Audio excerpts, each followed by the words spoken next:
Okay, last week, I'm going to give you a little summary of where we were. The debating club that Zoe belongs to, it was in the library talking about how to gather facts for a topic. And you've got to do pros and cons when you're on a debating club. And all of a sudden, over the intercom comes the warning for a lockdown. So they all go to a corner of the library. And when they all gathering together and they're all sitting very quietly, Zoe is worried all of a sudden that they're going to be late and she won't be on time to pick up her brother and sister from the Head Start bus. And that's her first thought, is of her brother and sister. And then she remembers the time she was very scared when she and her mother and her little brother and sister had to live in their mother's car, because at that period of their life, they were homeless. And she got very scared one night. Later, when she isn't late for the bus because her teacher gets her there in time. But Zoe's mother finds out on the news what has happened, what caused the lockdown. And if you remember, it's because 3 gunshots were fired in the school parking lot. And that's why lockdown was called. So we're going to be taking up our story from there. This is chapter 18. The next morning, it's not snowing exactly, more like icing, and the wind is squeezing behind the tightly packed trailers. Up ahead, I see Silas coming down the trailer steps. He had his hat pulled down low, mute mode style, and slowly plods forth a death march to the bus stop. If he was the shooter, the school or the police haven't been able to prove it yet, because he wouldn't be walking to the bus stop at all. He already would be on his way to juvie. You know what, you guys, I think I've gotten just a little ahead, because I tried to, there's so much going on here. Hold on, let me see. I may have gotten right ahead of me. I'm going to go back to where I did the summary. Yep, I did pull ahead. But okay, everyone in the 7th grade is pretty convinced that Silas is the one who is the shooter. I've got to backtrack to chapter 16, all right? On my way to the bus stop, the next morning, I see Silas coming out of his trailer. Hey, I called as soon as he comes down the steps. He doesn't answer. He just climbs over the mountain of snow left by the snowplow. When he hits the road, he keeps his head down, his camo trucker hat pulled way further down than normal. Silas, I asked, are you okay? No answer. It's like he switched into mute mode early. He walks right past me like he doesn't even see me. Fuchsia doesn't have a mute mode. She appears next to my locker before I even got into the second number of my locker combination. Ugh, she says, leaning against a locker. She sighs. She rolls her eyes. I take off my jacket. Did you hear what happened after school yesterday? She sighs again. I glare into my locker, but the words I'm supposed to say slip out anyway. What's wrong, Fuchsia? I had the worst asthma attack last night. And I was a couple of 100 feet away from a shooter, but does Fuchsia care about that? I start shoving my jacket into my locker. She sighs a third time. I keep trying to squish my jacket in. Are you okay? I asked my friend. I almost had to go to the emergency room. It was horrible. Fuchsia stares up at the ceiling. I can still feel it in my chest. It's like it's ready to tighten up any second to stop me from breathing. Well, why are you at school today then? She glares at me. I'm on my way to the nurse to make sure she has my inhaler like I'm supposed to. And what's wrong with you? I shake my head. Maybe the inhaler will help you, I mutter, because you need lots of help. Fuchsia snorts as she pushes herself back up. Yeah, right. And she starts heading for the nurse. Thanks for the support, she says. When I was 5 years old, we rented a room in a house with chickens in the backyard. And entering homeroom is like walking through that flock of chickens as they pecked all over the place to get every possible bit of corn. Except instead of corn, it's any bit of detail or rumor or possibility of what might have happened yesterday afternoon in the parking lot. Mr. Bontaff is nowhere to be seen. Brendan Farley is pacing around in front of the room. It was 3 separate shots, and one of those bullets went right by my head. I swear, I heard it zing past me. Where were they coming from? Matt is leaning up against the whiteboard. They didn't say on the news report last night. Did you see the gun? Brendan doesn't stop pacing. No, but there are plenty of places someone could have been hiding in the parking lot. Who else was there? Calvin Minbor asked. There was a car whose window got shot out, but I don't know whose it was. It drove away as soon as it happened, and I don't blame him. Brendan stops his pacing. You know who I think the shooter was? Calvin looks up. Who? I try to make my way to a seat in the back. Brendan's voice is loud enough for the whole homeroom to hear. Silas Fletcher. I freeze. I mean, he never talks, right? Brendan continues. He could totally be one of those mass murderers that you hear about when they interview the neighbors, and they're like, oh, he was always quiet. Never thought he'd do something like this. So being quiet is suddenly the same as being a school shooter? And Brendan says, it was just a couple of weeks ago he got in trouble for having a gun in the parking lot, and right in that very same corner of the parking lot. I mean, it's obvious, because he was going hunting for bobcats where you're supposed to be quiet. Calvin is on his feet. You know, he's always been weird. I don't trust him at all. Matt is leaning against the whiteboard, silent. At least he's not jumping on board like Calvin is. But then he slowly nods his head. I can totally see him turning on someone out of the blue like that. What's wrong with these people? Doesn't Brendan remember it was right after he teased Silas for crying in the 5th grade that my friend Silas stopped talking? I was there and it was obvious.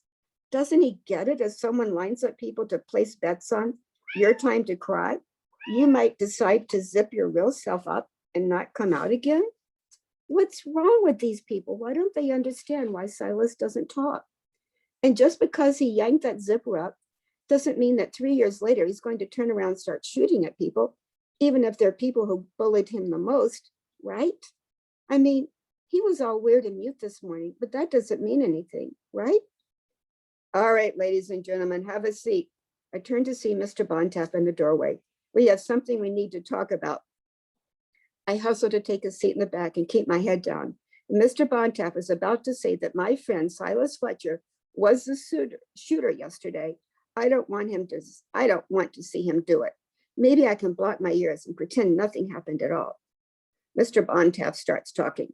You may or may not be aware of the events that occurred in the parking lot yesterday afternoon, begins Mr. Bontemps, who then proceeds to tell us even less than we already know.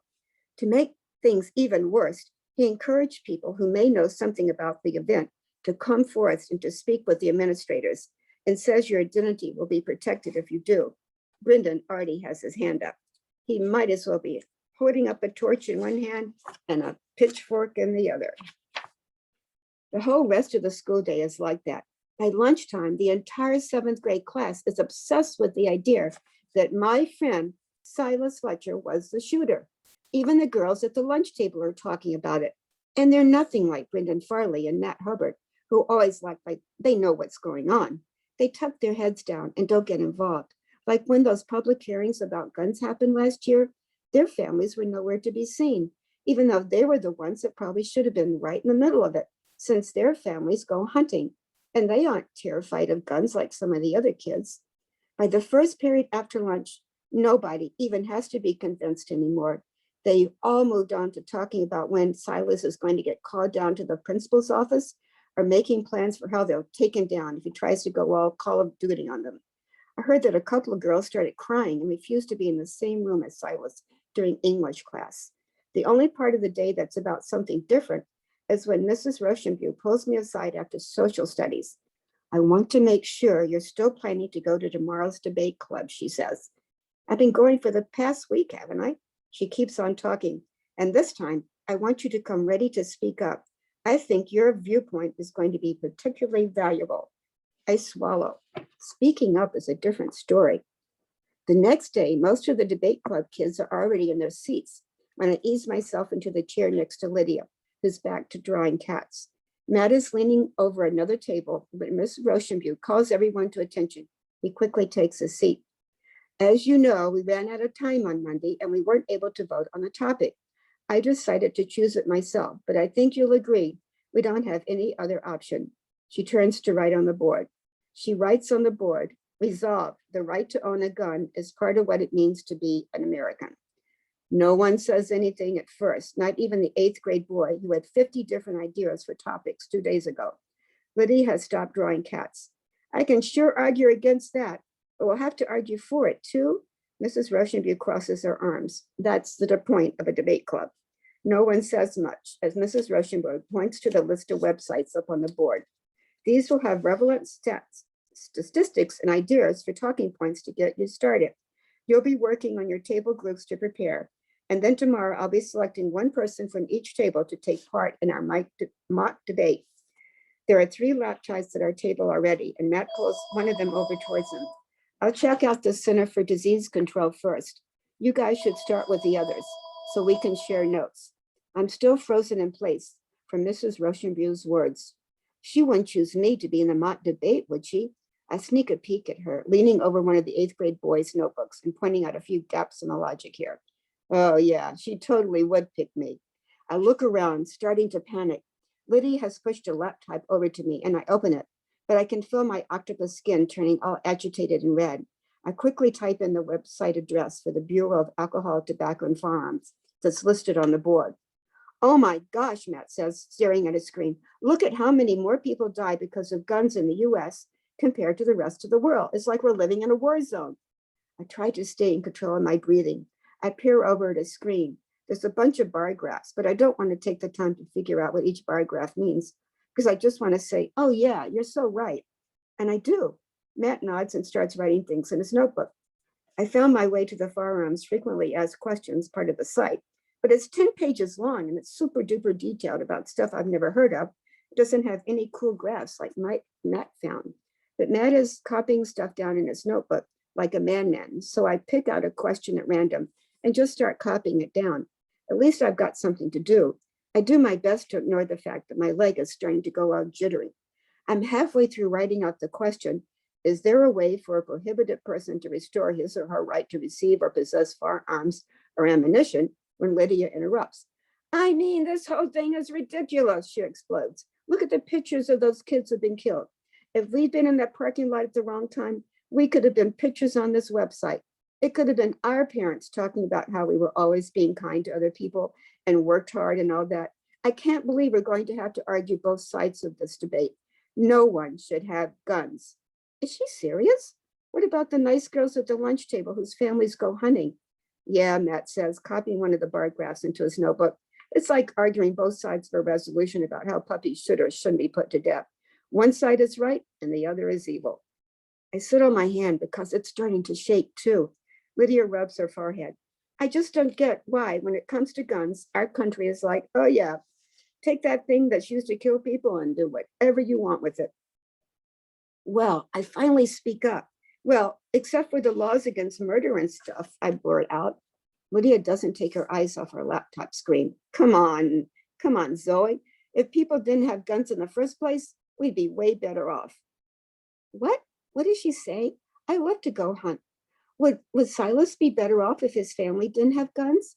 He wouldn't be in this mess, but then he wouldn't get to go bobcat hunting with his dad either. And if someone is going to be miserable every school day, they shouldn't have to lose the one thing that makes them happy. I eye Lydia. She probably wants me to keep my mouth shut. But isn't the whole point of debate club to argue? Miss Rochenview even told me to speak up, right? I touch my shoulder to be close to my octopus tattoo and imagine my tentacles reaching out to cover Lydia's notebook and suck up some of the confidence. I take a deep breath. I speak, except most people with guns aren't using them to kill people. Don't you think it's a little drastic to? Lydia snaps back at me. Are you for real, Zoe? Drastic? Don't you think it's a little drastic for people to die because of guns? I feel my mouth drop open. But before I have time to think of anything to say in response, anything about responsible gun owners or about how the deer population would be through the roof if it wasn't for hunters, Lydia's eyes follow my camo jacket that's lying next to my chair. Her lips purse and her face goes stiff. Oh, I get it, she says slowly. You're one of them. One of them? One of who? Then suddenly those words, your viewpoint is going to be particularly valuable, take on a whole new meaning. I'm supposed to be the evil one, the one that likes to have guns. And maybe I am, maybe Silas is too. Maybe he really did shoot at someone in the parking lot, and I'm the one who told him he'd better keep hunting. I look at Matt, but he isn't paying any attention. Instead, he's busy copying something down from the computer. 7 kids killed by guns in this country every single day, he mutters. I might be able to find some bizarre way to argue for this resolution if I have to, but, and he stares at what he just written. Anyone who really agrees with it is either as dumb as a rock or a straight up monster. Right. Okay. I kicked my camo jacket further under my chair. So I'm supposed to be dumb as a rock or I'm a monster. Good to know I have options. Okay, you guys, I'm going to stop there because I want us to do some reflections on what we just heard. Okay, this is a fun book. Okay, this is called Boo and Bob. Hold it up to the screen here. Here's Boo and Bob. You ready? Okay, let's go. I gotta turn my pages. It's written by Lena and Ulf Landstrom. And there it is. Okay, we're not talking spring, we're talking autumn here. The tree has dropped its leaves, and there's just a huge pile that Boo and Bob are working on. It looks like Boo and Bob are sheep, by the way. Okay, and you can see in the background right here, there's a cat walking behind the fence. Okay, let's see what happens. I can get my fingers to turn. Phew, says Boo, what a lot of leaves. And they'll all need to be put in the compost pile, says Bob. So Boo goes to get the wheelbarrow. Okay, so he's walking off the field and Bob still has a rake in her hand. And Boo's doing the responsible thing. He's going to get the wheelbarrow. Uh-oh, I think something's happened to the wheelbarrow. If I can turn to that page. Yep. It's squeaking, says Boo. Okay, he's moving it along. We need to grease the wheel, says Bob. And so Bob goes and gets the oil can. So there's a picture of the garage, which is like typical garage with all the things everywhere in it. So Bob has to find exactly where the oil can is. But she does. And she fixes the wheel so it's not squeaking on the wheelbarrow. She greases the axle. Hey, says Boo, it's mewing. Meow. When I push it. Now that's not the sound a wheelbarrow usually makes, is it? It mews when you're standing still too, says Bob.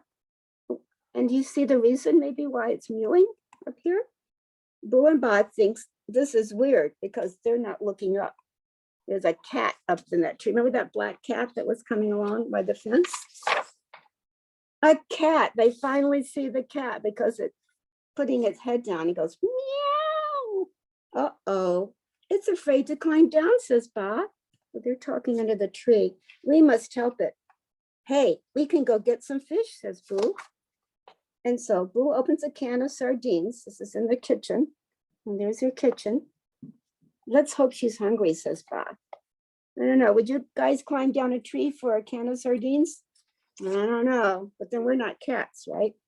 Hey, it's not hungry, says Bob. What do you think we need to do now? Okay, where are we? Oh, let's go get a plank. Oh, these are very smart sheep. So they go down to the basement and they bring up a plank and they push it through the upstairs window.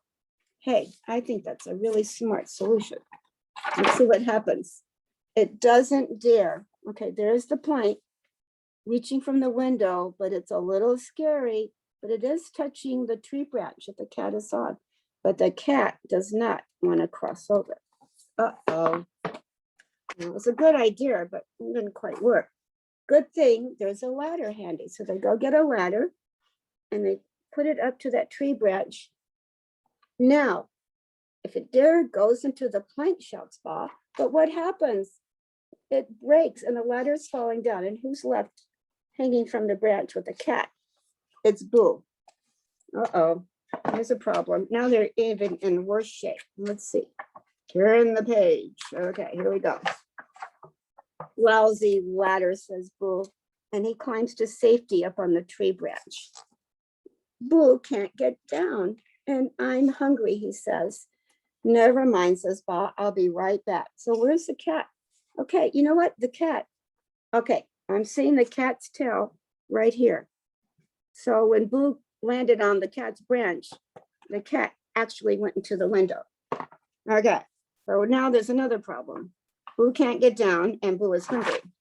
So there goes Bob. She goes back into the kitchen and she's fixing all kinds of sandwiches. She fixes a cucumber sandwich, a cheese sandwich, an egg sandwich, tomato, and a sardine.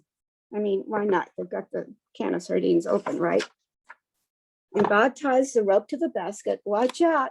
And she hosts it right up to Boo. Yummy, says Boo, and he eats every one of those sandwiches. Okay, he wasn't kidding about being hungry, was he? Now the sandwiches are all gone. And so Boss says, tie the rope under your arms and I'll lower you down. And so here's the idea. She's going to be at one end. You see, she's holding the rope and Boo has tied the rope around under his arms and he's got the basket in his hand and she's going to lower him down. That's smart thinking, right? Oh no, help. Ba is lighter than Boo. She hasn't eaten any of those sandwiches. So she goes flying up in the air and he gets let down. And fortunately, there's a pile of leaves and they both fall into it. Oh, let's go inside and get the cat, says Boo. This has been an exciting day. And they just started out by raking leaves. You never know what's going to happen. But when Boo and Ba get inside, the cat walked back on the plank and it's back on the tree. Maybe it wants to be in the tree, says Ba. So they decide to leave the window open just in case. And they put on their pajamas and they brush their teeth and they get ready for bed. And they leave the window open. And guess what happens when they go to sleep? The cat comes back on the plank and the cat is all snugged in on the floor on the cat's blanket. So it ends with a very happy ending. Everybody is safely out of the tree and into their bed. And you think maybe they lift the plank up so the cat can go back and forth? I don't know. Maybe. Okay.